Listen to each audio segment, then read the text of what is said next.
This call is now being recorded. Ahí estamos grabando. Espérenme un segundito. Voy a ver si lo puedo agrandar un poquito más. Casi cierro la ventana. Así que me la quería poner. Ahí. Ahí, que sea un poquito más grande.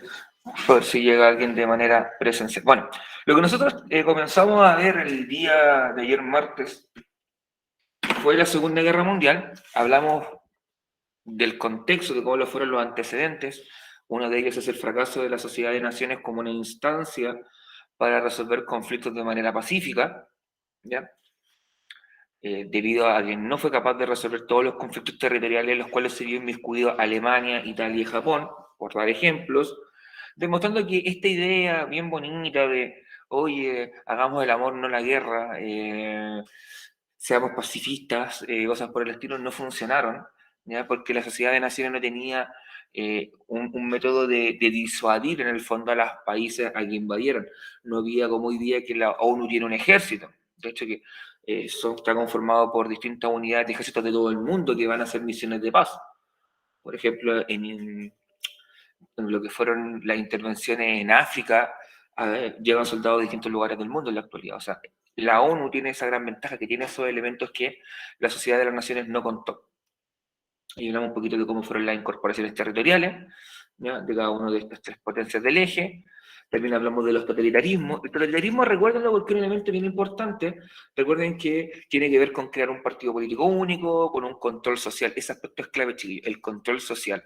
De qué manera el gobierno de turno, el partido político que está gobernando, es capaz de manejar a la población a través de la publicidad, los afiches, la publicidad radial, ¿ya? Los programas de radio, los periódicos, en las escuelas, ¿okay? Construyendo discursos que eran contrarios a las libertades individuales, con un nacionalismo extremo que te llevaba a odiar al otro, con un odio a otras razas, ¿ya?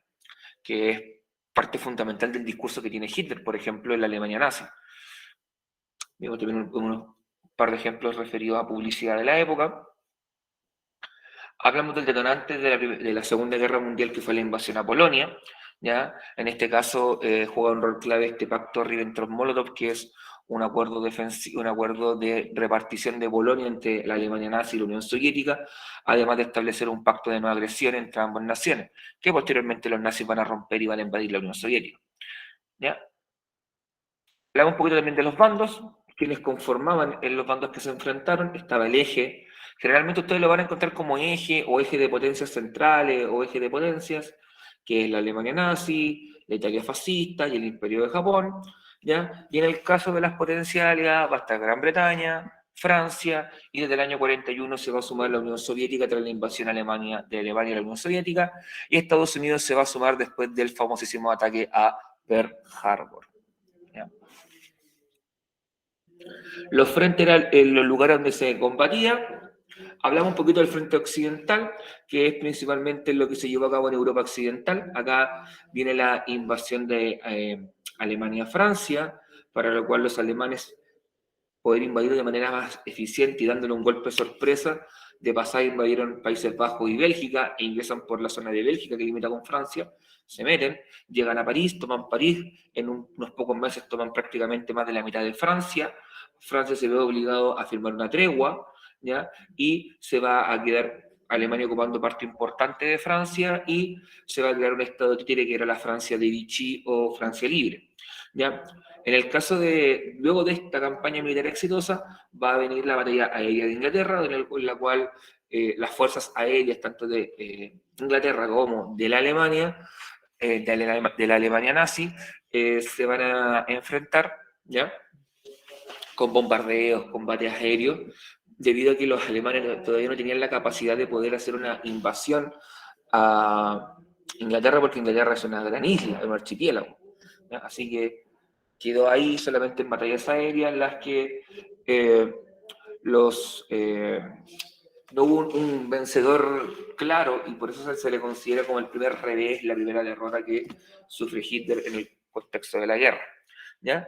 Y luego, pasado el tiempo, pasados los años, nos vamos a encontrar con la Operación Husky, que es entre el año 43 y 45, que apunta principalmente a la invasión que hacen las fuerzas aliadas desde África, luego de haber liberado África, invaden desde ahí hacia Italia, llegando en primer lugar a la isla de Sicilia, porque era el punto clave para ingresar, manejar comunicaciones, manejar barquitos, y de esa manera después poder avanzar de sur a norte por la península itálica.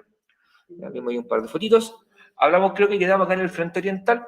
Ya estuvimos hablando un poquito de cómo los alemanes forzaron a los países de Europa del Este, de Europa Oriental, lo que ellos más chiquititos como Hungría, Rumania, Bulgaria, a que se unieran a la causa de Hitler o bien eran invadidos. Así que muchos de esos países terminaron siendo por algún momento aliados de los nazis. ¿Ya? El punto clave viene en la Operación Barbarroja, que es desde el año 1941, cuando la Alemania nazi intenta incorporar lo que es a la Unión Soviética, intenta ver una invasión a la Unión Soviética. Aquí es clave la batalla de Stalingrado, ¿ya? En la cual prácticamente duró un año, en la que los soldados soviéticos y los soldados alemanes se enfrentaron. Cuento corto, fue derrota de la Alemania nazi y va a comenzar el declive de la Alemania nazi. Y se pregunta por qué me coloqué mascarilla, porque llegó un soldado presencial acá. Así que tengo que colocarme la mascarilla por protocolo. ¿Ya? Así que déjenme acá anotarlo. Okay. Tenemos un mapita, chiquillos, que les muestra más o menos cómo era la ocupación alemana para el año 42.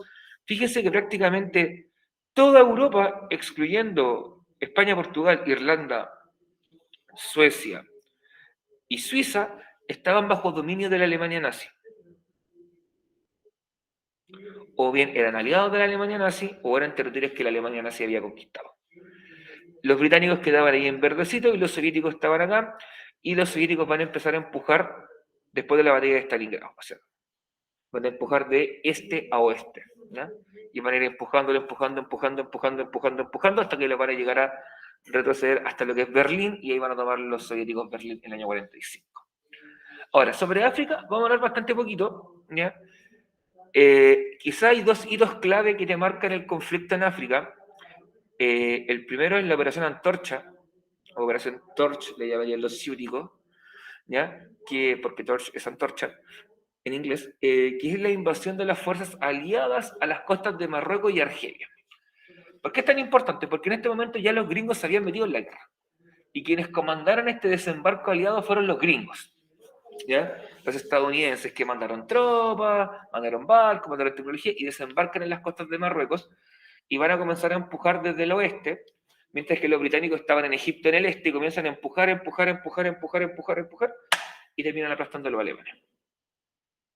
De eso se trata la lógica. ¿Ya?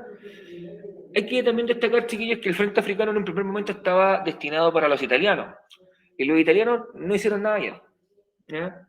De hecho, Hitler tiene que mandar a uno de sus mejores generales, con sus mejores tropas, que era Rommel, lo tiene que mandar de Europa a África para que ayudara a los italianos que no se la podían con los ingleses. Así que ahí tuvo que mandar parte de su ejército hacia allá. Y la batalla clave, la batalla que quizás va a dar vuelta a la tortilla y va a darle el triunfo clave al ejército aliado, es la batalla del Alamein, que se da en Egipto, ¿ya? Donde finalmente el ejército británico, que se llamaba la Rata del Desierto, por un bicharraco que existe, ustedes lo pueden buscar, Rata del Desierto, vencen a las tropas de Rommel y los nazis junto con los italianos. Ahí en el desembarco, ¿cómo fue? Bastante tranquilo, ni comparado con el desembarco en Normandía. Van bajando del barquito con su mochilita con pertrechos, y van llegando por Argelia y por Marruecos. Y acá abajo tiene una imagen de la 7ª división acorazada, que eran las ratas del desierto. Dato inútil y completamente accesorio: los tipos combatían con pantalones cortos, no ocupaban jeans. De hecho, aquí te podéis ver en la foto de acá que el tipo está con short, está con bermuda, por el desierto, por el clima, por el calor, ¿ya? De hecho, eso sí, ocupaban los feroces bototos y las cachetas hasta arriba, hasta la altura de rodillas. O sea, pero combatían con pantalones cortos. Es como el dato más inútil que te puedo dar de ellos. Y ahí está el lobo, por eso se llamaba las ratas del desierto. Ahora, sobre el frente del Pacífico, lo interesante acá es entender cómo se genera, porque en este contexto, en este punto en particular de la guerra, lo importante viene a ser que ingresa a Estados Unidos. En un primer momento, Estados Unidos no estaba ni ahí con meterse en la Segunda Guerra Mundial, dijo, a mí me influye bien poco. Es más, la gente estadounidense no quería que el presidente de turno, si no me equivoco, todavía en este momento era el presidente Roosevelt, ingresara al conflicto. Estados Unidos era como vamos a la guerra. Estados Unidos estaba creciendo, la gente estaba feliz, tranquila, manejaba sus vehículos, su casa en los suburbios, con un garage, con jardines extensos, hasta que a los japoneses se les ocurrió la brillante idea de ir a molestar a los gringos. Los gringos estaban tranquilos en su mundillo, y a los japoneses les tienen la mejor idea de ir a atacar una base militar gringa. Una base que estaba en Hawái, que es Pearl Harbor. De ahí viene la famosa película Pearl Harbor, ustedes la pueden buscar en internet también. Pearl Harbor era una base naval. De hecho, ese día los barcos estaban en mantenimiento. Esto fue en diciembre del año 1941. Y ya, pues, los gringos fueron y atacaron de la nada. O sea, sin mediar provocación. Eso evidentemente que cambió todo el ambiente en Estados Unidos. La sociedad estadounidense dijo, no, hay que ir a la guerra, mira cómo mataron a nuestros soldados. Típico nacionalismo gringo con la banderita, mi país, así, bueno, muy así, onda Homero Simpson. Y los gringos entran en guerra. Lo cual fue el peor error posible, porque hasta ese momento las potencias del eje estaban ganando la guerra. Con ciertos reveses, pero estaban ganando la guerra. ¿Ya? Y entraron los gringos, y cuando entran los gringos, entran con tecnología nueva, armas nuevas, soldados fresquitos. De hecho, en ese momento probablemente hubo todos aquellos que estuvieron, no sé, ponte entre 18 y 25 años, estaban obligados a ir a enlistarse al servicio militar. Si no, te iban a buscar a la mala y te llevaban, así como de brazos, así como... Porque no me veo, por ejemplo, ustedes no me los veo en el servicio militar, siendo súper honesto. Me lo imagino así como el típico soldado que hay que darle dándole de una patada en el poto, para que se levante, así como, levántate, anda a hacer esta cuestión. No me los veo ahí como defendiendo a su país. ¿Ya? Quizá me equivoco, pero es la impresión que me da. Bueno, aquí pasó eso. ¿Ya? Y comenzará a combatirse en el Océano Pacífico. Y como fue una batalla donde el principal espacio era el mar, fue donde se jugaron las principales batallas navales. ¿Ya? Aquí, evidentemente, los estadounidenses tenían una superioridad tecnológica muy grande por sobre los japoneses. Así que los japoneses, en el fondo, lo que sellaron fue su destino de derrota. La principal batalla naval que se desarrolla es la batalla del Midway, que se llama así, porque se desarrolló en el espacio de un atolón o una isla de coral, que es el atolón del Midway. ¿Ya? Con la victoria estadounidense en esa batalla, inutilizó prácticamente toda la flota japonesa. O sea, los japoneses se quedaron sin barco, no tenían cómo defenderse de los barcos gringos que fueran llegando con soldados y con gente. Y ocurren batallas clave como la batalla del Guadalcanal, que se da en Filipinas, porque los japoneses tenían la idea de invadir Australia. Eso era como su próximo paso. Habían conquistado todas las islas del Pacífico, habían conquistado Nueva Guinea, y Nueva Guinea está súper cerca de Australia. De hecho, están a pocos cientos de kilómetros. Y la idea era ahora invadir Australia. Era seguir invadiendo, o sea, cuando tomar todas las islas del Océano Pacífico y convertirlas parte del Imperio japonés. Los gringos llegan, impiden eso, después van a ir a liberar Filipinas. Filipinas por mucho tiempo fue una colonia estadounidense. De hecho, Estados Unidos se la quita a España en la guerra hispano-estadounidense a finales del siglo XIX, comienzos del XX. Así como también logró la independencia de Cuba y le quitó Puerto Rico. Así que sistemáticamente fue triunfo tras triunfo tras triunfo de los estadounidenses frente a los japoneses, y los japoneses van a ir cada vez perdiendo más territorio, van a ir llegando también otras fuerzas desde otros lugares. Por ejemplo, todo lo que estaba en el continente asiático, en lo que vino a ser la Indochina francesa, también se va a lograr liberar, ¿ya? También lo que es China se va a lograr liberar, hasta que vamos a llegar después a los pasos finales de la guerra, que va a ser las bombas atómicas en Japón, las famosas bombas de Hiroshima y Nagasaki. ¿Ya? Ahora bien, ahí tienen un par de fotitos. El tipo que se está, en la imagen de la izquierda, el tipo que se está bajando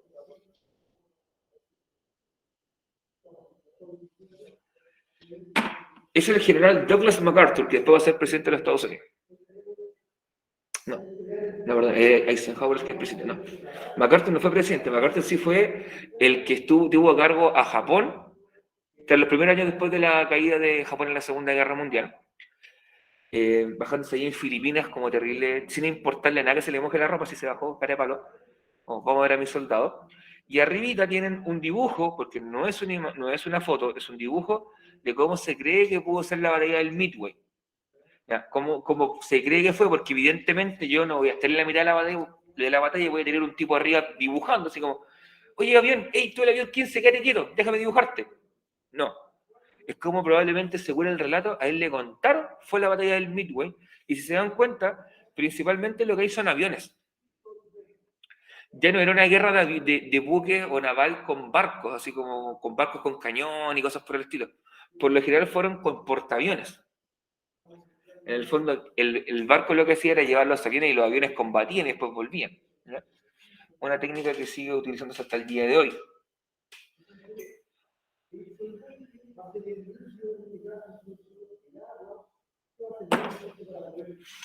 Bien. Ahora vamos a hablar, chiquillos, de los pasos finales de la guerra en Europa. ¿Ya?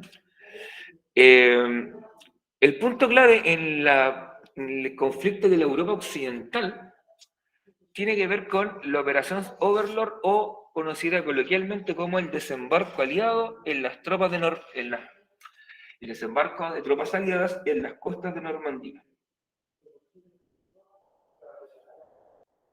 ¿Ya? De hecho, para eso se llevó un contingente gigantesco de soldados estadounidenses, canadienses, australianos, neozelandeses, se llevaron a Inglaterra. En Inglaterra armaron una montonera de barcos, barcos que transportaban gente. ¿Ya? Incluso se ocuparon barcos civiles. Se ocuparon barcos inflados de mentira para distraer al enemigo. ¿Ya?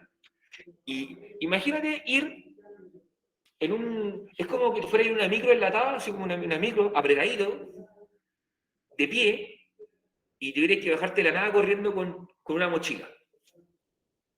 La diferencia es que acá al otro lado había ametralladoras, pues. Había ametralladoras, morteros que disparaban proyectiles, o sea, fue un caos. Se desembarcaron en 5 playas o en 5 sectores de la costa de Normandía. ¿Ya? Los nombres clave, sería necesario que ustedes se los sepan, chiquillos, pero yo me lo sé solamente de ñoñez. De hecho, debe ser una de las escenas más mejor hechas en la historia del cine, por ejemplo, en Rescatando al Soldado Ryan.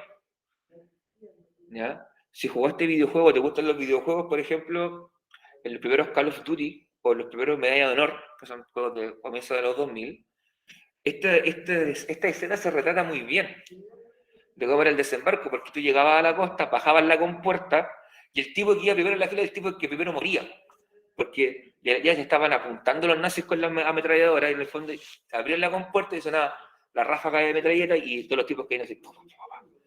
En el fondo, llega a ser uno de los momentos más icónicos de la Segunda Guerra Mundial. Lo que se logra con este desembarco aliado fue colocar un pie en lo que es Europa Occidental y comenzar así el proceso de liberación de Francia. ¿Ya? Y este proceso fue avanzando en el tiempo. Los aliados lograron establecer una base en Normandía y comenzaron a expandirse, a seguir avanzando. Mientras pasaba eso, en el sur, por Italia, también estaban empujando. O sea, te estaban empujando por el oeste, por el sur y por el este te estaban empujando los soviéticos. O sea, todo el imperio nazi estaba siendo apretado por 3 lugares diferentes, porque te estuvieran compactando. ¿Han cachado esos compactadores de basura? O que trituran y después compactan, o los que compactan el heno o la paja en el fondo y la dejan como en cubitos o en paralelepípedos. Algo así, como que te empieza a apretar. ¿Ya? Después de que logran liberar Francia, viene la última oportunidad que tuvo Hitler de dar vuelta a este conflicto, que fue la operación Market Garden, que eso se lleva a cabo en lo que es Bélgica y Países Bajos. La intención de acá era liberar estos países para después avanzar hacia lo que es Alemania. Fue la operación peor planificada de la historia, fue un fracaso logístico. De hecho, hay una serie, yo no recuerdo esto hace muchos años, que se llamaba Band of Brothers, que hablaba sobre la División 101 aerotransportada del ejército estadounidense y contaba la historia de esta versión, cómo fue el fracaso, porque la idea era que los soldados caían por paracaídas, tomaban los puentes y al tiro llegaban los tanques y el ejército a apoyarte, y nunca llegaron. Los tipos quedaron solos, aislados, con los nazis rodeándolo y tuvieron que sobrevivir como pudieron. ¿Ya? Y la serie narra la historia de esos soldados que sobrevivieron. ¿Ya? De hecho, Hitler tuvo la oportunidad de volver a la tortilla, no se pudo, mal para él, bien para el resto del mundo, y finalmente logra liberar lo que es Bélgica y Países Bajos. Y ya solamente queda que caiga Alemania, y que caiga la capital Berlín. Y eso va a ocurrir en mayo del 45. Cuando Hitler se ve que lo están apelando por todos los lados posibles y ya llegaron a Berlín, los soviéticos llegaron a Berlín, que fueron los primeros, Hitler toma la decisión de suicidarse. En un búnker se pega un tiro. Yo no les voy a contar la historia de que dicen de que Hitler vive en Argentina, otros dicen que vive en Chile, otros dicen que vive en la Antártida con Elvis y con los marcianos, ¿cachai? Yo escuché todas esas teorías cuando era chico. Hitler murió. Muere, se suicida, ¿ya? Y los días después cae Berlín y se acaba la Segunda Guerra Mundial en Europa. ¿Ya? Los que llegan a tomar Berlín son los soviéticos. De hecho, vamos a ver acá ahora. Abajo, a la derecha, ustedes ven esta imagen icónica de la historia de Occidente, cómo el soldado soviético está izando la bandera soviética en Berlín, como, ajá, llegamos acá. De hecho, ¿qué simbolismo tiene también? Ya habían tensiones entre Estados Unidos y la Unión Soviética.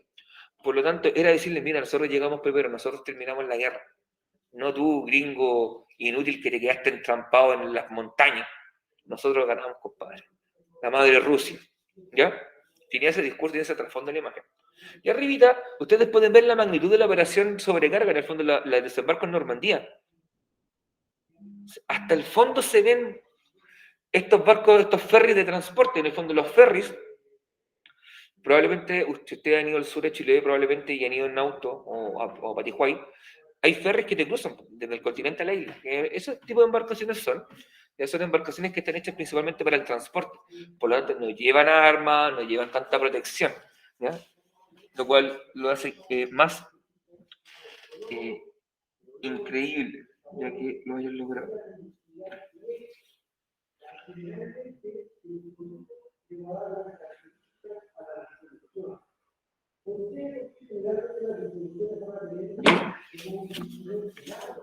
No sé si hasta ahí alguien tendrá alguna duda, alguna consulta, alguna pregunta, alguna inquietud, estimados.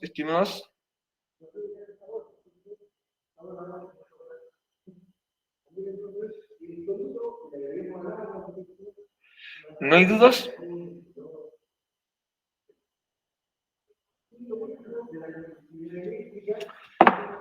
Bien. Bueno, y se acaba la guerra en Europa, pero nos queda Japón. Ya. Ahora vamos a hablar un poquito sobre las bombas atómicas. ¿Ya? ¿Por qué? No es que sea científico loco, el científico está haciendo clase al lado. El origen de las bombas atómicas viene con el proyecto Manhattan. ¿Cuál era la idea del proyecto Manhattan? Ocupar la tecnología alemana que ellos habían desarrollado al momento de construir cohetes para lanzar un proyectil que pudiese matar a gran escala. Y decidieron que en el fondo la mejor forma era utilizar la energía del átomo. La cámara profesional toma una cuestión que ni siquiera sé. Bueno, los átomos, probablemente ustedes en ciencia se lo habrán explicado, está compuesto por protones, neutrones y electrones. ¿Ya? Y hay elementos que químicamente son estables y otros que químicamente son inestables. Los elementos químicos tienden a buscar la estabilidad, por lo cual tienden a liberar ciertos electrones, principalmente. ¿Ya? ¿Qué pasa? Que cuando ocurre eso se libera energía. Y si yo lo hago de manera intencionada y que se libere energía a gran escala, esa energía va a liberar calor. Y ese calor va a generar en el fondo que las cosas se desintegren, junto con la explosión que se genera, con la liberación de energía en cadena. Eso es lo que hace una bomba atómica. La bomba atómica es un proyectil que tiene una cabeza o una ojiva nuclear que tiene en su interior un trozo de un elemento químico que tiende a ser radioactivo e inestable, ¿ya? El cual, al momento de impactar o chocar, se desestabiliza de tal manera que se libera energía en grandes cantidades. Y es la bomba que ustedes conocen. ¿Ya? Los gringos tuvieron éxito generando una bomba atómica. Y como estábamos en contexto de guerra, dijeron, ¿qué mejor que hacer una prueba en vivo y en directo? Una prueba real. Lancémosle una bomba a los japoneses. Y el 6 de agosto y el 8 de agosto, respectivamente, se van a lanzar bombas en Hiroshima y Nagasaki, bombas atómicas, bombas que mataron a cientos de miles de personas de manera instantánea, y otras tantas que murieron por consecuencia de estar expuestos a la radiación. Porque por lo general las bombas nucleares, las bombas atómicas, tienden a estar compuestas por elementos que son radioactivos. ¿Por qué? Porque generalmente los elementos radioactivos son más inestables. ¿Ya? Ustedes escuchan que se habla hoy día de una bomba de plutonio, una bomba de uranio.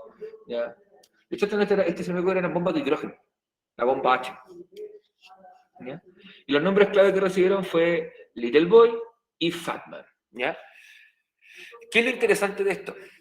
Es la única vez en la historia de la humanidad, chiquillos, que se utilizaron este tipo de proyectiles contra población civil. Todas las demás detonaciones de bombas nucleares fueron en pruebas nucleares en lugares deshabitados, como por ejemplo Fondo de Bikini o el atolón Bikini. Y aquí le hago la pregunta: ¿alguno de ustedes alguno de ustedes vio Bob Esponja cuando era chico? Probablemente. ¿En qué lugar vivía Bob Esponja, se acuerdan? Fondo de Bikini. ¿Se imaginan por qué es fondo de Bikini, no el fondo de otro lugar? Ya. El atolón Bikini existe. Es una isla en el Pacífico que fue utilizada para hacer pruebas nucleares. Por lo tanto, ocupando la lógica, Bob Esponja es una esponja de mar mutante. Al igual que Patricio, Calamardo, Don Cangrejo, Perlita, la señora Puff, la langosta y todo lo demás. Son todas mutaciones. Mutaron de manera antropomórfica por la exposición a la radiación. Y es por eso que Arenita siempre anda con un traje que ves un traje radioactivo. Les destruye la infancia en un momento. Bien, ahí tienen en la imagen, arriba, cuáles fueron los efectos de las bombas atómicas en una persona. Lo que ustedes ven arriba es una persona que sufrió quemaduras a partir de la exposición al calor de la bomba atómica. ¿Ya? Las bombas atómicas no solamente matan por la liberación de energía y por el calor que generan, que si tú estás en el radio cercano, no sé, de 1 kilómetro o 1,5 kilómetros, de donde cae la bomba, probablemente no has tenido oportunidad de salvarte y te vas a morir de manera instantánea. No vas a sentir ni siquiera dolor. De hecho, en Japón hay lugares donde quedaron las construcciones en pie y quedó una sombra negra, que en el fondo es la grasa y el cuerpo de la persona que quedó pegado en la pared por el nivel de calor y fuerza que genera. Otros sufrieron las consecuencias que se ven en la foto, quemaduras por radiación. Y ustedes saben que la radiación tiende a generar problemas en el cuerpo humano, cuando uno se ha expuesto a grandes cantidades en poco tiempo. De hecho, nosotros ahora estamos expuestos a una radiación que es mínima. De hecho, el teléfono móvil genera una radiación que es mínima, pero es inofensiva al ser humano, a menos que estés todo el año pegado en el teléfono casi. ¿No? Pero lo que hace la radiación, en palabras simples, es romper tu estructura molecular. Rompe la cadena de ADN, el ácido desoxirribonucleico que te forma, eso lo rompe, y cuando se rompe eso se generan mutaciones. Por ejemplo, por eso que la gente que ha estado expuesta a altas dosis de radiación es más proclive a producir, por ejemplo, algún tipo de cáncer, o si tiene hijos, que el hijo tenga algún tipo de malformación genética. ¿Ya? Es por eso que cuando tú tienes que sacarte una radiografía, siempre dicen, las mujeres embarazadas no se pueden sacar radiografía, y buscan otro método. De hecho, si te tienen que sacar, por ejemplo, a tus partes nobles, por ejemplo, supongamos que tienes que sacarte una eco de las caderas, una pélvica, ¿ya? Te pasan un protector para colocártelo en tus partes privadas. Lo mismo con las mujeres. Te colocan como una pechera. ¿Por qué? Porque la exposición continua a radiación genera eso. Una vez cortito, como es un rayo X, no genera tanto. Pero si es por mucho tiempo, cambia la cosa. Y abajo tienen imágenes de las bombas, de las explosiones nucleares, tanto de Hiroshima como de Nagasaki. ¿Ya? Ahí ustedes pueden ver más o menos cómo es la forma. Se forma esa típica estructura del hongo nuclear, ya que generalmente ha sido muy utilizada en el cine, en la cultura pop, ya, de ver cómo se genera ese hongo arriba. ¿Ya? Cuando ocurre esta explosión, a los poco tiempo después lo que cae es polvo radioactivo. Cae como un polvillo, ya como una ceniza radioactiva, y esa es la que genera las mutaciones. Entonces, en el fondo, tú al entrar en contacto con eso, estás entrando en contacto con altas cantidades de material radioactivo, ¿ya? De hecho, es por eso que cuando, por ejemplo, en el caso de Chernóbil, y tomo un poquito más adelante en el tiempo, eh, la gente fue evacuada y todavía no se puede vivir en Chernóbil hasta unos cientos de años más, porque los niveles de radiación siguen siendo súper elevados, ¿ya?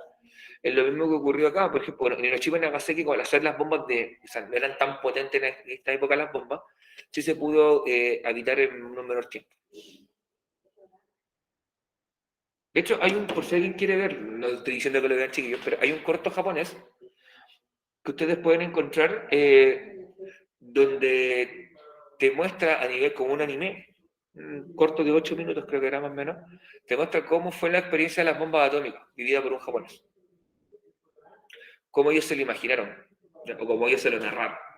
Y es súper explícito, así que si son medio delicaditos de estómago, no lo vean. Pero si tienen curiosidad, es parte de la historia, chiquillos, no van a ver nada que no les haya narrado yo. Bien. Este es, el último, bueno, este es uno de los últimos temas que quiero tocar, que tiene que ver con el holocausto. ¿Ya? Y aquí voy a dejar de ser el profe bueno para la chacota y voy a poner un poquito más seriote, porque es un tema bastante delicado. ¿Ya?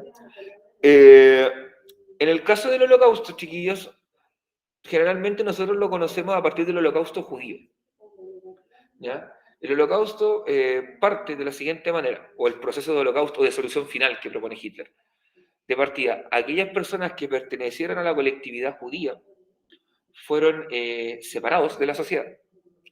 Se les mandó a vivir en barrios específicos para ellos. Este concepto de tener un barrio exclusivo para un determinado colectivo, grupo social, se le denomina gueto. ¿Ya? Por ejemplo, en Nueva York, en la actualidad, existe población que es mayoritariamente población negra y ha recibido la calificación de guetos de negros. Por ejemplo, el barrio de Harlem o de latinos, el Harlem, el Bronx, que son barrios más complicados donde vivir. Bueno, en el caso de la Alemania nazi, a los judíos se les comenzó a enviar a guetos, a barrios exclusivos para ir. Inclusive los comercios de judíos estaban marcados, estaban obligados a estar marcados con una estrella de David, que es el típico símbolo de los judíos, que probablemente ustedes lo habrán visto, que está en la bandera de Israel. ¿Ya? Cuando nos pasó eso, el clima se volvió cada vez más tenso y complejo para la población judía, hasta que llega la noche de los cristales rotos, donde la población judía es sacada de manera forzosa de sus hogares, se les quitan sus comercios, se les quitan sus pertenencias. Cuando me refiero a pertenencias, llega a tal nivel que a la gente que tuviese, no sé, algún empaste de oro, le sacaban los de empastes de oro, así a la fuerza. Si tenías un diente de oro porque se te había caído un diente, te sacaban el diente a la fuerza. Te quitaban las cadenas, los relojes, todo. Y te subían a un tren y te mandaban a lo que era un campo de concentración o un campo de exterminio, según fuera el caso. Los campos de exterminio estaban principalmente destinados a recibir gente y matarla rápidamente. Y el campo de concentración era un campo de trabajos forzados. ¿Ya? Por lo general, ¿qué ocurría con los judíos? Se les obligó a trabajar hasta el cansancio, con condiciones mínimas, vivían en ese tipo de literas que aparecen en la imagen, hacinados, apretados, y llegaba un momento en el cual había parte de la población que ya no servía para seguir trabajando, a bañarse. Te obligaban a desnudarte, te pasaban la ropa, te metían en una ducha tipo regadera colectiva. O sea, si estudiaste en un colegio de hombres, por ejemplo, la regadera era colectiva, así que en el fondo como estaban arriba los aspersores, y tú pasabas y te bañabas, algo así. Como que las salas de clase fuera una gran ducha. Y ahí donde están aquí los perfiles tuvieron las regaderas. Pero las regaderas no tiraban agua, tiraban gas. Y los terminaban matando asfixiándolos en intoxicación por gas. Que es una de las muertes más terribles porque tú te das cuenta que te estás muriendo. Te das cuenta que estás perdiendo la conciencia por haber aspirado al gas tóxico. ¿Ya? De esa manera, y tantas otras, 6 millones de judíos fueron exterminados durante el transcurso de la guerra, en los campos de concentración y campos de exterminio. En otros lugares eran situaciones mucho más terribles. Por ejemplo, te hacían cavar tu propia tumba, te hacían cavar la fosa común, los formaban, ya, entonces, cavaste la fosa, ya, suban, pasen las palas, colóquense de espalda, un tiro y chau, y con todo que hacia adelante. Esa fue la realidad ¿Por qué? Porque en el fondo, recuerden que Hitler tenía un proyecto de generar una raza perfecta. Quería crear una raza ideal donde estos seres, estas personas consideradas inferiores no tenían cabida. ¿Ya? Y recuerden que yo les comentaba, bueno, cuando hablamos de totalitarismo y ahora, que el principal chivo expiatorio fueron los judíos, a quien se le culpó de todo fueron los judíos, aunque ellos quizás no tenían la culpa. Fue simplemente por el hecho de ser judío. ¿Ya?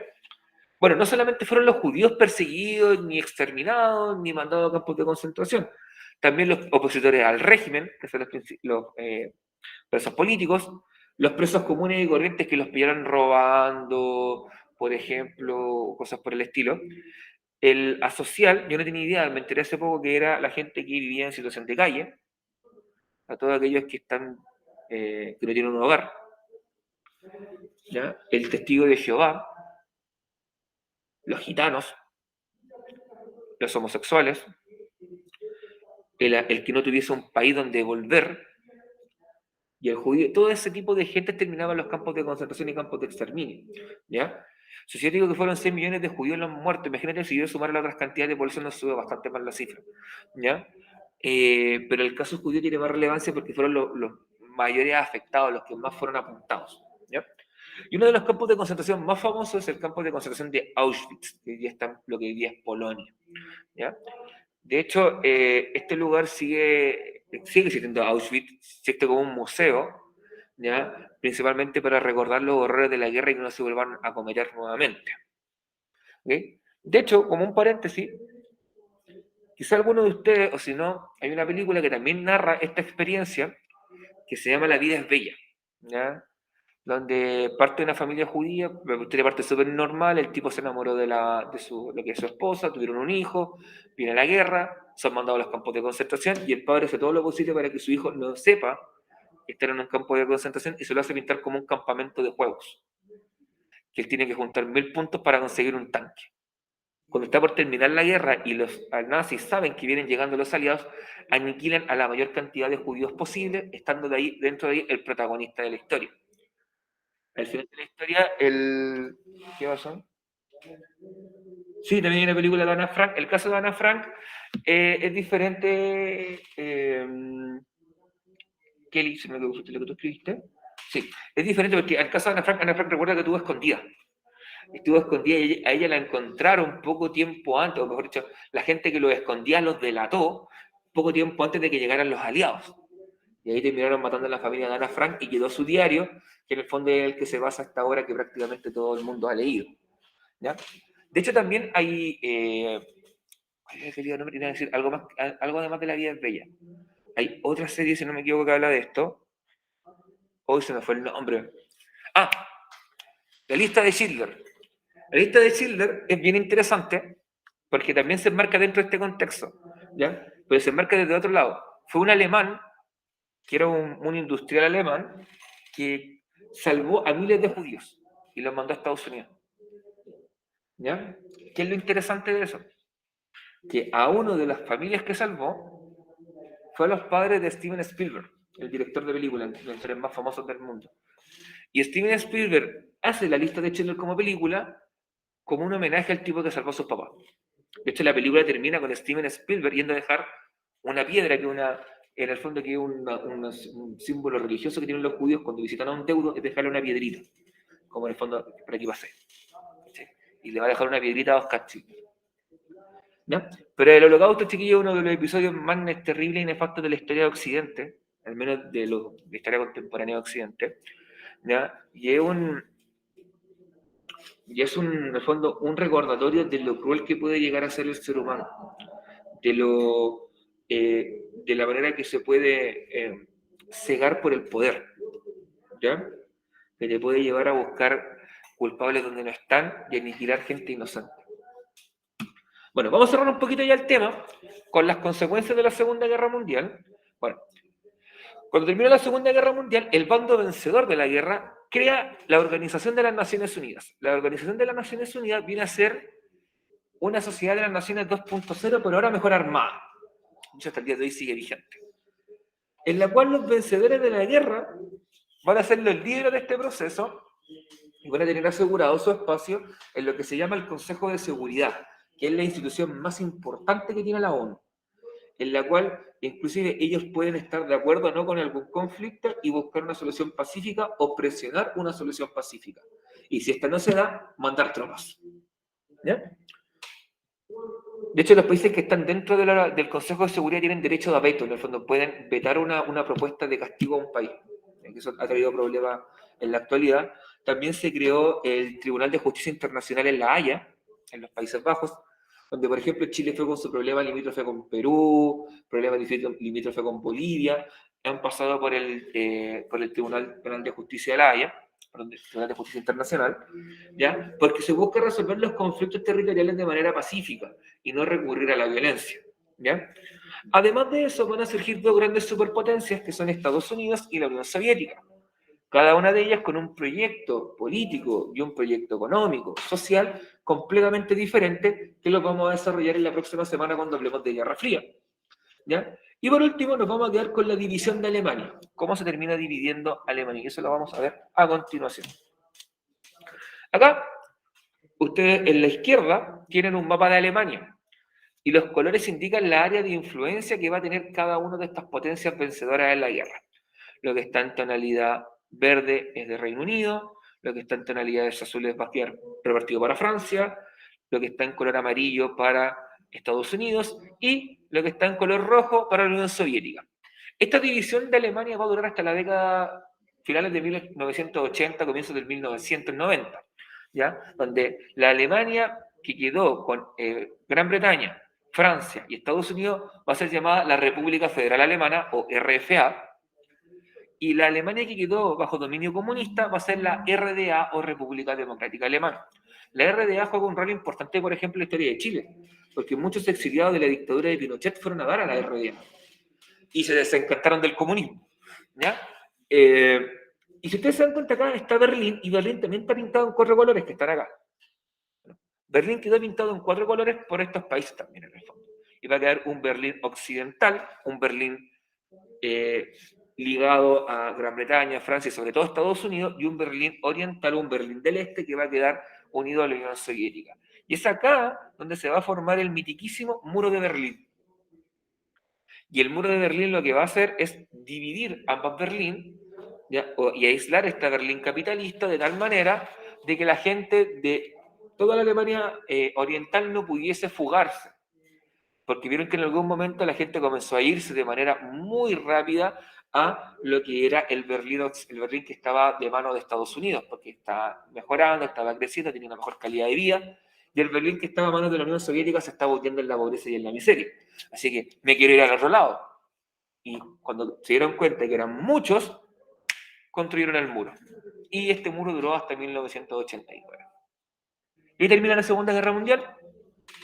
Y en estos 14, 15 minutos que nos quedan, quieren para hacer la pregunta esencial. Así que,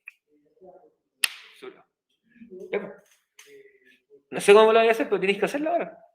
¿Ya? Dice, ¿de qué manera podemos relacionar el gobierno totalitario de Hitler con el desarrollo del Holocausto? ¿Ya? Utilicen los contenidos, me pueden preguntar, chiquillos, yo esto lo voy a proyectar desde Classroom, ¿ya? Así que, eso, estimado, espero que la clase haya sido de su interés, y ahora voy a dejar de grabar y voy a cambiar la pantalla.